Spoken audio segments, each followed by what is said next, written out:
Көпчүлүктүн проблемасы, ден соолугу таза адамдардын проблемасы баарыныкы элечи ой талаалап калгандан болот да. Оюн башкара албай калгандан болот. Оюн туура ойлоно албай калгандан болот. Анткени ой деген кайда бурсаң кете берет да.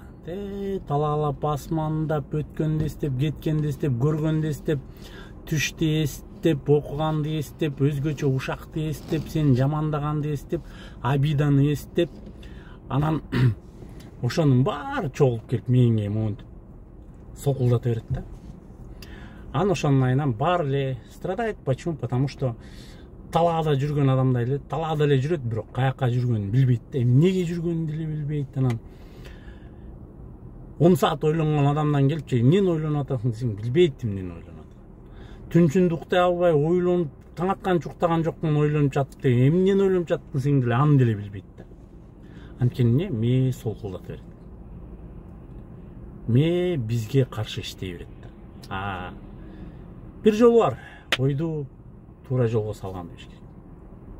Ойду туура ойлонгонду билиш керек.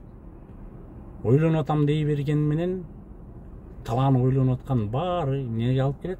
Депрессияга алып келет, бая эле стресске алып келет. Анткени чечилишин издебейбиз, ойдун аркасынан ойду издей беребиз да. Ошондуктан туугандар, ойду туура бурганды үйрөнүп алсаңар болду.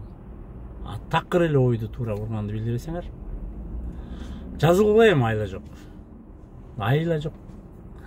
Акча бересиңер.